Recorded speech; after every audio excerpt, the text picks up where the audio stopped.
बता दें कि आज गणतंत्र दिवस के शुभ अवसर पर केंद्रीय मंत्री चिराग पासवान ने बिहार और खास करके भारत के नागरिकों के लिए, बिहार के बिहार वासियों के लिए बड़ी ही अच्छी बात कही है। और साथ ही साथ चिराग ने यह भी कहा है कि भारत ना तो जाति के आधार पर चलेगा और न ही धर्म के नाम पर बटेगा। नमस्कार, मैं हूं संजीव और आप देख रहे हैं आप तक न्यूज। अगर आप हमारे चैनल पर नए हैं तो चैनल को जरूर सब्सक्राइब कर लें। आपको बता दें, केंद्रीय मंत्री चिराग पासवान ने गणतंत्र दिवस 2026 के मौके पर एक बड़ा बयान दिया है। चिराग पासवान का बयान राष्ट्रीय विमर्श के केंद्र में आ गया है।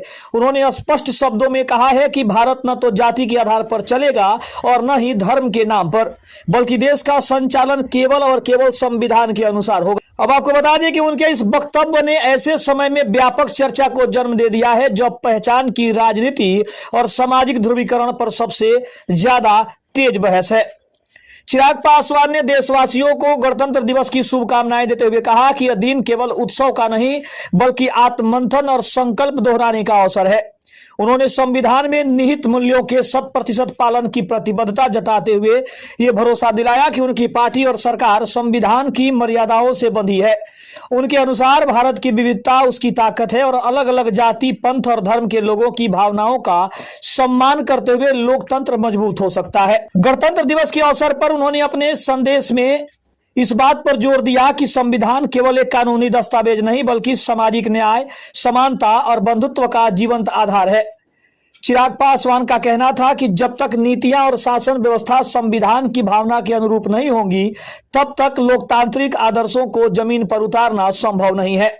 और यही कारण है कि उन्होंने एक बार फिर यह संकल्प दोहराने की अपील की कि संविधान सर्वोच्च था, है और आगे भी रहेगा और उसी के अनुसार देश आगे बढ़ेगा। इसके अलावा बात करें तो केंद्रीय मंत्री चिराग पासवान आजकल सबसे ज्यादा चर्चा में है, क्योंकि एक तो उन्होंने मां वैष्णो देवी का दर्शन किया अपने सपरिवार के साथ। वहां उन्होंने बिहार की भलाई के लिए, बिहार के अच्छे भविष्य के लिए मां से कामना की, देश अच्छी स्थिति में जाए उसके लिए उन्होंने कामना की। और इसके अलावा अगर बात करें तो केंद्रीय मंत्री चिराग पासवान चौकीदार दफादार बहाली के घेरे में हैं, क्योंकि कुछ लोगों का कहना है कि चिराग पासवान केंद्र में रहते हुए भी अपने समाज के लोगों के लिए, अपने दलितों के लिए कुछ नहीं कर पा रहे हैं। और ये दलितों का भी विरोधाभास है कि चिराग पासवान केंद्र में रहते हुए जब उनके पास सारी पावर है उसके बाद भी अगर उसका यूज नहीं कर पा रहे हैं, अगर एनडीए के सामने उन प्रस्तावों को नहीं रख पा रहे हैं, तो ये दर्शा रहा है कि चिराग पासवान सिर्फ